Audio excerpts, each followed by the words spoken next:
Apple की एक ऐसी सीरीज जो काफी पॉपुलर थी, उसको जीनियस तरीके से उन्होंने रिप्लेस कर दिया और किसी को पता नहीं चला। मैं बात कर रहा हूँ ऐसी के बारे में जो एक टाइम पे एप्पल की बजट सीरीज थी और 2022 के बाद इस सीरीज को डिसकंटिन्यू कर दिया गया, लेकिन 2025 में हम लोगों को यही सीरीज दोबारा से देखने को मिली, लेकिन नाम बदल के। हैं कैसे, मैं बताता हूँ। So let's get started.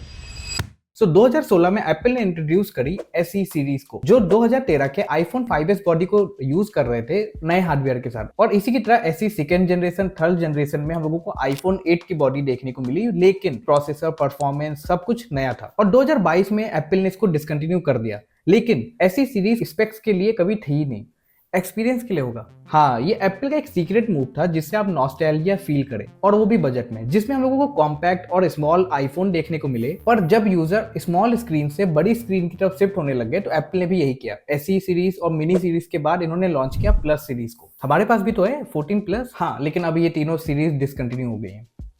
ओहो। और एसी के साथ एक प्रॉब्लम थी, जो 2022 में हम लोगों को एसी थर्ड जनरेशन देखने को मिला था, उसमें एलसीडी डिस्प्ले थी, मोटे मोटे बेजल्स थे, सिंगल 12 मेगापिक्सल का कैमरा तो था ही, बट 64 जीबी स्टोरेज थी। और 2022 में ये डिजाइन 2017 की फील दे रहा था, नॉस्टैल्जिया।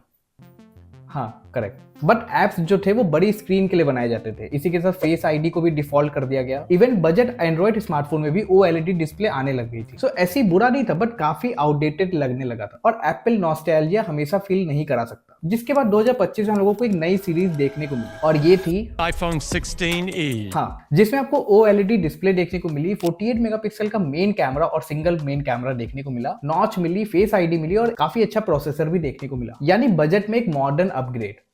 हाँ, इसका प्राइस अभी भी ज्यादा है, बट फिर भी भाई 17E में तो डायनेमिक आइलैंड भी है ना। हाँ, और ई का मतलब है इसेंशियल, और एसी का मतलब स्पेशल एडिशन। ओह, जिसमें आपको modern design, modern display, modern camera देखने को मिला। बट भाई एप्पल ने ऐसा करा क्यों? हाँ, ऐसी फोर्थ जनरेशन नाम से लॉन्च कर देता। हाँ, वो इसलिए बिकॉज ऐसी बहुत पुरानी सीरीज हो चुकी थी, और अगर ऐसी को वापस से इंट्रोड्यूस करते, वो भी 2 साल के गैप पे, तो वो इतना ज्यादा इम्पैक्ट नहीं डालता। इनफैक्ट अगर हम लोग 16E और ऐसी सीरीज के अगर हम लोग सेल्स को भी देखें तो 16E की सेल्स काफी ज्यादा है। सो इसलिए इन्होंने सोचा कि अगर हम लोग पुरानी सीरीज को अपग्रेड कर रहे हैं तो नाम को भी अपग्रेड करना बनता है। और इसी तरीके से ई सीरीज ने एप्पल की बिगेस्ट प्रॉब्लम को सॉल्व किया, और वो था एक बजट आईफोन को लॉन्च करना। और 17E को देखेंगे तो वो भी बहुत हद तक 17 जैसे आपको फील देगा, क्योंकि फीचर्स उसके काफी हद तक 17 सीरीज में आ भी रहे हैं। लाइक डिस्प्ले भी काफी अच्छी है, USB-C तो 16E में भी था, एप्पल इंटेलिजेंस भी है, और प्रोसेसर भी काफी अच्छा है। और एक प्लस पॉइंट ये था कि इकोसिस्टम को भी काफी अच्छे से सिंक कर रहा है।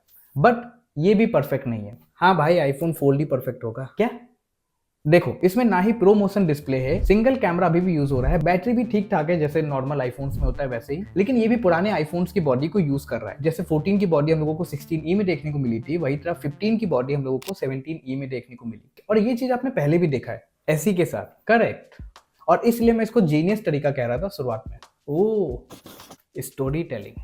हाँ एप्पल ने अपनी एसी सीरीज को खत्म नहीं किया, बल्कि उसको एक मॉडर्न अपग्रेड कर दिया है। जैसे एसी का डिजाइन काफी पुराने आईफोन्स का था, बट ई का थोड़ा न्यू डिजाइन पे, जिससे लोगों को भी ये लगे कि अब वो ज्यादा पुराना आईफोन नहीं ले रहे हैं। बट आप सोचो, अगर क्या 14 और 15 का जैसे ड्यूल कैमरा सेटअप था वो हम लोगों को ई में भी देखने को मिलता, तो क्या वो इतना ज्यादा अच्छा होता? नहीं होता, बिकॉज सबको यही लगता कि भाई ये तो सेम ही फोन पकड़ा रहे हो। तभी उन्होंने सिंगल कैमरा कर दिया, जिससे आपको थोड़ा बहुत तो चेंज लगे, भले आपको लगे कि डाउनग्रेड है, बट फिर भी चेंज लगे। सो अगर आप भी एक अपग्रेड करने का सोच रहे हो तो 17 एक परफेक्ट आईफोन है, मतलब budget iPhone, because E series किसी भी एंगल से आउटडेटेड नहीं लगता। अगर आप स्पेक्स की बात करेंगे तब आपको पक्का लगेगा, लेकिन उनके लिए सोचो जो जिनको बजट आईफोन लेना है उनके लिए कितना बढ़िया है। एंड दैट्स व्हाई ये एक जीनियस मूव है।